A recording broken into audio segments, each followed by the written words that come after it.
مجھے تمام دن پیر اظہر علی شاہ کے خاص معاونوں کا انتظار رہا، لیکن ان میں سے کوئی نظر نہ آیا، یا آیا تو میں اسے شناخت کرنے سے قاصر رہا۔ میرے سامنے پرانے نوٹوں، چاندی کے زیورات اور سکوں کا ڈھیر جمع ہوتا گیا۔ میں نے یہ مسجد کے پیش امام کے حوالے کیا کہ اسے چندے کے باکس میں ڈال دیں۔ وہ خوش ہو گیا۔ میں نے محسوس کیا کہ عام لوگ مجھ سے کچھ مایوس تھے، اور کیوں نہ ہوتے۔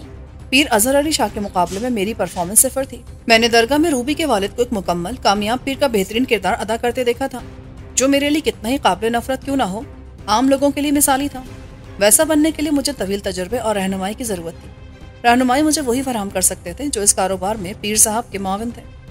آخر وہ اب تک سامنے کیوں نہیں آئے جو اس منافع بخش کاروبار میں پیر سائیں کے پارٹنر تھے؟ یہ سوال میرے لیے پریشانی کا سبب بن رہا تھا۔ ایک مکمل کامیاب درگاہ کو چلانے کے لیے انہی ماہرین کا تعاون ضروری تھا۔ وہ ایک بہت بڑے بزنس میں اپنے اپنے شعبے کے ماہر تھے، اور درگاہ کسی فیکٹری کی طرح چلتی تھی۔ فیکٹری کا مالک نہ رہے تو کاروبار ختم نہیں ہوتا، عارضی طور پر بند ہو جائے تو پھر شروع ہو جاتا ہے۔ وارث یا نئے مالک کی جگہ ضرور بدلتی ہے، باقی سب وہی رہتا ہے، لیکن یہاں ایسا کچھ نہیں تھا۔ میرے اندازے غلط ثابت ہو رہے تھے۔ میرا خیال تھا کہ نادر شاہ تک خبر پہنچے گی تو پرانے پارٹنرز آ جائیں گے یا وہ مجھے بلا لے گا۔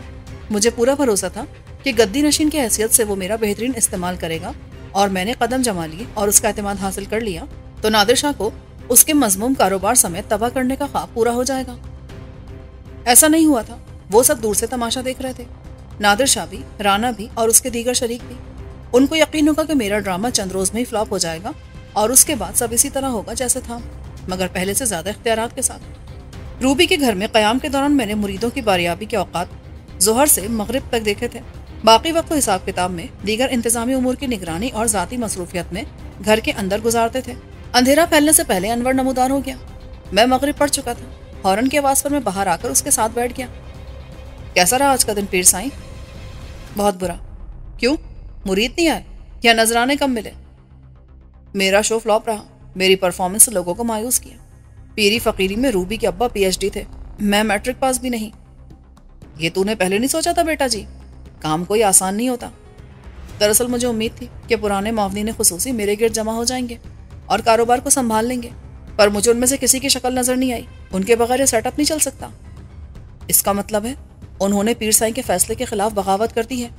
وہ تجھے گدی نشین تسلیم کرنے کو تیار نہیں، اس وقت مجبوری میں خاموش تھے۔ اب نادر شاہ میری حمایت کریں تو پرانا سیٹ اپ بحال ہو سکتا ہے۔ مجھے اب بھی یقین ہے کہ میں اس کا اعتماد حاصل کر لوں گا۔ خیر تو چھوڑ، تو نے سارا دن اپنے پروجیکٹ کو کتنا آگے بڑھایا؟ انور بہت پرجوش تھا۔ یار زبردست رسپانس آیا اشتہار کا۔ زیادہ تر پرانے لوگ آ گئے اور انہوں نے کہا کہ پریشانی کی بات ہی نہیں، جو وہ سب کر چکے ہیں پھر کر لیں گے۔ میں نے ان کی حوصلہ افزائی اور تعاون کے لیے سب کے معاوضے دگنے کر دیے۔ کل سے وہ مراد نگر والے پروجیکٹ آفس میں اپنی اپنی ذمہ داریاں سنبھال لیں گے۔ کیا مقام عبرت ہے یار کہ جس نے پروجیکٹ کی گڈ ول بنائی وہ دنیا میں ہوتے ہوئے بھی دنیا سے لا تعلق ہے۔ حالانکہ اس کامیابی میں اس کی ہمت اور طاقت کے ساتھ ذہانت بھی شامل تھی۔ میں نے کہا کیا کہا جا سکتا اسے مکافات عمل کے سوا، مگر مجھے بھی افسوس ضرور ہے کہ اتنی محنت اور کامیابی کے بعد جب خوشیاں سمیٹنے کا وقت آیا تو قدرت نے سب کچھ چھین لیا۔ خدا کرے وہ صحت یاب ہو کر اس گھر میں لوٹائے جو کبھی اس کا تھا۔ میں نے صدقے دل سے کہا۔ مراد ہاؤس کی رونقیں بحال ہو گئی تھیں، لیکن اس کے مکین بدل گئے تھے۔ مجھے تقدیر کا یہ فیصلہ بڑا بے رحم لگا کہ جس سکندر شاہ کی طاقت سے خوفزدہ ہو کے گاما جیسا آدمی روپوشی اختیار کرنے پر مجبور ہوا تھا، آج وہ بے خوفی سے اسی گھر میں مقیم تھا۔ ہم سب کی طرح وہ اکیلا تھا۔ ریشم یا میں، انور یا روبی اکیلے کر دیے گئے تھے، اور گردش حالات نے ہمیں ایک مرکز پر اکٹھا کر دیا تھا۔ استاد نے گھر تو بنایا تھا، مگر رشتوں سے محرومی کا احساس برقرار تھا۔ ہمارے تھوڑے سے اصرار پر وہ ہمارے ساتھ شامل ہو گیا تھا۔ گھر کے اندر مجھے غیر معمولی چہل پہل محسوس ہوئی۔ پہلی رات گھر کے ماسٹر بیڈ روم میں گزار لینے کے بعد استاد نے اس کمرے کو مستقل رہائش رکھنے کے لیے استعمال کرنے سے انکار کر دیا۔ گھر کی مالکن اب روبی تھی۔ مراد ہوتا تو ماسٹر بیڈ پر ان کا حق ہوتا۔ وہ اکیلی نیچے رہتے ہوئے ڈرتی تھی۔ گیسٹ بیڈ روم پہلے انور کے پاس تھا، اب وہ ریشم کے ساتھ اوپر شفٹ کر گیا تھا۔ اوپر کا دوسرا بیڈ روم روبی کے اور تیسرا میرے پاس تھا۔ ایک نئے انتظامی عمل کے نتیجے میں سکندر شاہ والا ماسٹر بیڈ انور کو قبول کرنا پڑا۔ وہ ریشم کے ساتھ نیچے شفٹ ہوا تو اوپر کے بیڈ روم کو استاد نے قبول کر لیا۔ ایک طرف ضرورت کے مطابق اسباب کی منتقلی جاری تھی۔ یہ کام روبی اپنی نگرانی میں کرا رہی تھی، اور اس کے لیے وہی ملازم طلب کیے گئے تھے جو دستیاب تھے، یعنی 2 گارڈ اور 2 ڈرائیور۔ کچن چلانے والی خالہ اور ان کے میاں صحتیاب ہو چکے تھے، مگر انہیں فی الحال پیچھے کی طرف اپنے کوارٹر میں محدود کر دیا گیا تھا۔ کچن ایڈمنسٹریشن کو بھابھی کی سربراہی میں ریشم نے سنبھالا تھا۔ اس رات کھانے کی میز پر ہم سب جمع تھے۔ میں نے گھر کی تینوں خواتین کو پورے اہتمام کے ساتھ کھانے کی میز پر دیکھا۔ انہوں نے بہترین فیشن کے بیش قیمت لباس زیب تن کیے تھے۔ استاد ریشم کی بیوی کے لیے خوشی منانے اور خوش ہونے کا جواز تھا۔ حیرانی مجھے روبی پر تھی، جو زندگی کے سب سے بڑے حادثے کا غم بھولی ہوئی تھی۔ یہ میرے لیے انوکھا تجربہ تھا۔ کیا وہ اتنی جلدی اپنے محبوب شوہر سے جدائی کے صدمے کو بھول چکی ہیں؟ ایسا نہ فلموں یا کہانیوں میں ہوتا ہے، نہ حقیقی زندگی میں۔ بے شک وقت سارے زخم مندمل کر دیتا ہے، لیکن اس میں کبھی ایک عمر بھی گزر جاتی ہے۔ پیر سائیں، کس سوچ میں گم ہیں آپ؟ روبی نے پوچھا۔ میں سب کی باتیں سن رہا تھا، سارا دن لوگ میری سنتے ہیں۔ انور نے پوچھا تھا نئے منصوبے کا نام بدل کر کیا رکھا جائے؟ میں بہت چنکا رہ گیا، یہ کس کی تجویز ہے؟ دیکھو، میری تو صرف انویسٹمنٹ ہے، اور وہ بھی زمین کی حد تک۔ اس کے لیے تمام فائنانسنگ انور نے کی ہے، اور پروفیشنل مہارت بھی انور کی ہے، محنت اور نگرانی بھی انور کی۔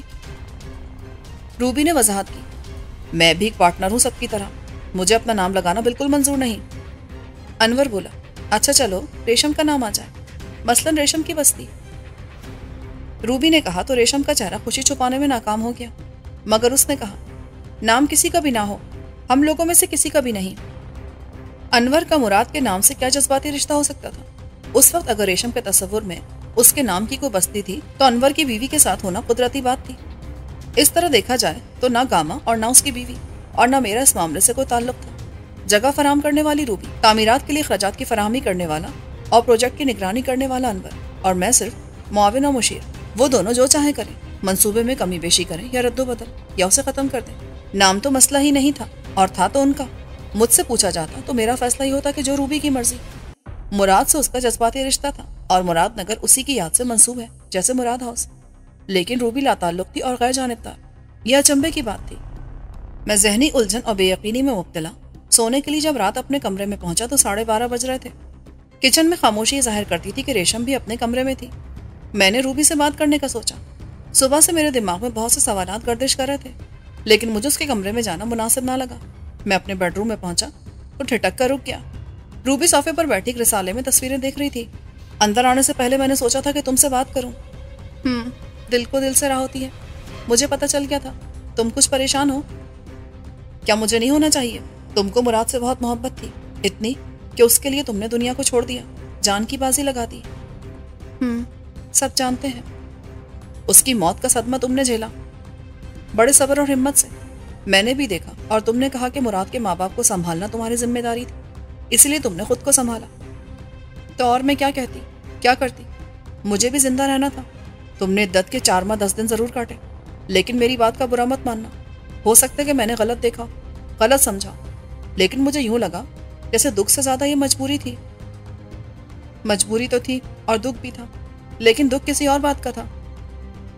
میں چونکا۔ اور کیا بات تھی؟ جو کسی کو نہیں معلوم، ہو بھی نہیں سکتی تھی۔ اس کی تصدیق استاد نے کی۔ کس بات کی تصدیق؟ کیا تم نے سنا نہیں؟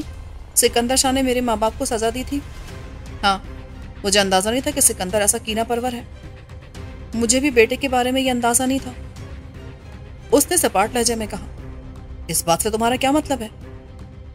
بیٹے نے مجھے سزا دی تھی۔ کیا مطلب ہے تمہارا اس بات سے آخر؟ میں نے فارسی نہیں بولی، اور پہلی بار میں یہ اعتراف تمہارے سامنے کر رہی ہوں۔ بیٹے نے محبت ضرور کی تھی مجھ سے، کیونکہ میں خوبصورت تھی، لیکن اس سے بڑھ کر جائیداد کی مالک تھی، جو اس کے باپ کے پاس کبھی نہ تھی۔ روبی کی آنکھوں کا تاثر بدل گیا۔ کیا تم یہ بات جانتے ہو؟ میں نے اقرار میں سر ہلایا۔ وہ معمولی حیثیت کا کاشتکار تھا، جس کی تھوڑی سی زمین تھی، مگر اس سے کیا فرق پڑتا ہے؟ یہاں پڑتا ہے، زمین ہی یہاں سب کچھ ہے۔ زمین ہے، زمین عزت ہے، غیرت ہے، یہاں تک کہ محبت ہے۔ یہ بات میری سمجھ میں نہ آئی تو تم کیسے سمجھ سکتے ہو؟ لیکن ایسا ہی ہے۔ وہ ہمارا دور پا کر رشتہ دار تھا۔ اس کا باپ عید بقرعید ہم سے ملنے آتا تھا، یہ مجھے میرے باپ نے بتایا تھا۔ ہماری طرح وہ بھی ذات کا چودھری تھا، لیکن ان کی زمین مراد کے دادا کی شوقین مزاجی کی نظر ہو گئی تھی۔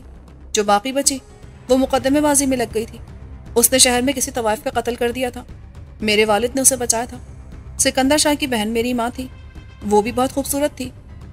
میں نے دیکھا تھا انہیں، جوانی میں تم جیسی ہوں گی۔ میرے والد نے انہیں پسند کر لیا، اور وہ شادی کر کے چودھریوں کی حویلی پہنچ گئی۔ مراد کا باپ زمینداری چھوڑ کر ٹھیکیداری کرنے لگا۔ مراد نے مجھے خاندانی شادی میں دیکھا۔ میں اس وقت 19 سال کی تھی، اور شاید اپنی عمر کی دوسری لڑکیوں سے زیادہ بے وقوف تھی۔ میں اس صدمے سے بھی 2-4 تھی جو مجھے انور کے انکار سے پہنچا تھا۔ اس کی شادی شاہینہ سے طے تھی۔ شاہینہ بڑی تھی اور انور انکار نہ کرتا تو اس کی شادی پہلے ہوتی۔ انور کے بعد میں اکبر کی بیوی بنتی۔ جب انور باہر چلا گیا تو گھر کے بڑوں کا فیصلہ بدل گیا۔ شاہینہ کو اکبر سے بیاہ دیا گیا اور تم جانتے ہو اس کی زندگی کیسے تباہ ہوئی۔ میں بیٹھی رہ گئی۔ مراد نے اظہار محبت کیا تو میں جذبات کے جال میں بری طرح الجھ گئی۔ وہ گبرو جوان تھا، پڑھا لکھا تھا اور باتیں بھی ایسی کرتا تھا جو میں نے پہلے نہیں سنی تھی۔ دراصل وہ اپنے باپ کے مشورے پر چل رہا تھا۔ کیا مطلب؟ کیا سکندر نے کہا تھا مراد سے کہ تم سے محبت کرے؟ پسند اس نے مجھے خود کیا تھا۔ جب باپ کو پتہ چلا تو اس نے معاملات اپنے ہاتھ میں لے لیے تو اسے احساس دلایا کہ اظہر علی کی بیٹی کی کتنی زمین ہے جو وہ ساتھ لائے گی۔ یہ ناممکن تھا کہ اس کے دماغ میں زمین کا خیال پہلے سے نہ ہو۔ سکندر نے پہلے میرے والد کو کنسٹرکشن کے بزنس کی طرف راغب کیا۔ اس وقت تک وہ خاصا کامیاب ہو چکا تھا۔ میرے باپ نے انکار کر دیا تو وہ رشتہ لے کر آ گیا۔ اسے یقین تھا کہ رشتہ داری تو پہلے سے ہے، اب اس کے مالی حالات بھی بہتر ہیں، سب سے بڑھ کر یہ کہ خاندان میں میرے لائق کوئی نہیں۔ مگر میرے والد کو شک ہو گیا تھا کہ مراد کے باپ کی نظر میری زمین پر ہے۔ انہوں نے انکار کر دیا، مگر مراد کے باپ نے ہمت نہ ہاری۔ اس نے مراد کو میرے پیچھے لگائے رکھا اور خود بہن کے ذریعے دباؤ بڑھاتا رہا۔ جب بالکل مایوس ہو گیا تو اس نے مراد کو پٹی پڑھائی کہ لڑکی کو نکال لو۔ میں تو اندھی اور پاگل ہو چکی تھی بالکل۔ مراد کی مجھ سے ملاقات کا بندوبست اس کا باپ کرتا تھا۔ وہ کیا کرتا تھا؟ مراد کی حفاظت کرتا تھا، اور کیا۔ خطرہ یہ تھا کہ مراد مارا نہ جائے۔ سکندر اپنے گارڈ ساتھ بھیجتا تھا جن کے بارے میں اس نے یہ مشہور کیا کہ وہ دوست ہے۔ اس نے مجھے باپ کے خلاف بھی ورغلایا کہ کیسا ظالم باپ ہے تمہارا، ساری عمر تمہیں گھر بٹھا کے رکھنا چاہتا ہے، آخر کیا خرابی ہے مجھ میں؟ بس ایک دن یہ ہوا کہ بڑے خون خرابے میں سے اس نے مجھے نکال لیا۔ وہ سب میں نے دیکھا تھا۔ بعد میں جھوٹی سچی خوب مقدمے بازی ہوئی۔ اس سے پہلے تمہارا ایک نکاح انور سے بھی پڑھایا گیا تھا نا؟ میں نے صاف انکار کر دیا تھا اور بتا دیا تھا کہ زبردستی کی تو میں اپنی جان دے دوں گی۔ ماں بہت روئی پیٹی کہ کیا باپ کو پھانسی چڑھانا چاہتی ہے۔ انور کو بھی میں نے دھمکی دی کہ غلط فہمی میں نہ رہے، میں خودکشی کر لوں گی۔ پھر میں مراد کے ساتھ نکل گئی اور یہاں دونوں طرف سے جھوٹ بولا گیا۔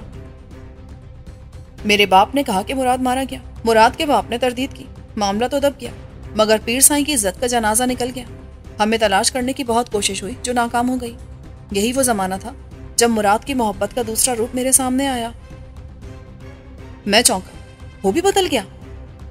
تم کہو گے کیسی بے شرم ہوں میں، لیکن اچھا ہے ایک ہی بار ساری حقیقت تمہارے سامنے آ جائے۔ پہلے سب ٹھیک تھا اور ٹھیک ہی رہتا، لیکن درمیان میں جو میری شادی کا جھوٹ بولا گیا، کہا گیا لڑکی تو رخصت ہو کے سسرال میں بیٹھی ہے، اس نے ساری خرابی پیدا کی۔ اس نے مراد کے دل میں شک کا زہریلا بیج بو دیا۔ جب اس نے پہلی بار پوچھا تو میں حیران رہ گئی۔ میں نے کہا کہ تمہیں میری بات پر اعتبار نہیں، تو وہ چپ ہو گیا، مگر اس نے مجھ پر یقین نہیں کیا۔ بعد میں یہ بات ہوئی تو اس نے کہا یہ ہو ہی نہیں سکتا کہ انور نے تمہیں ہاتھ نہ لگایا ہو۔ بس اس کے بعد شک بڑھتا گیا۔ میرا رونا دھونا، حلف اٹھانا کسی کام نہ آیا۔ میں خود اپنی نظروں سے گر گئی۔ دونوں طرف سے میں ہی بے عزت ہوئی۔ نوبت یہاں تک پہنچی کہ وہ مجھے بے غیرت اور بے حیا کہنے لگا۔ اس نے کہا تیرے باپ کو میں چھوڑوں گا نہیں، اس نے مجھے جھوٹا کھلایا ہے۔ روبی کا چہرہ سرخ ہو گیا اور وہ دونوں ہاتھوں سے منہ چھپا کر رونے لگی۔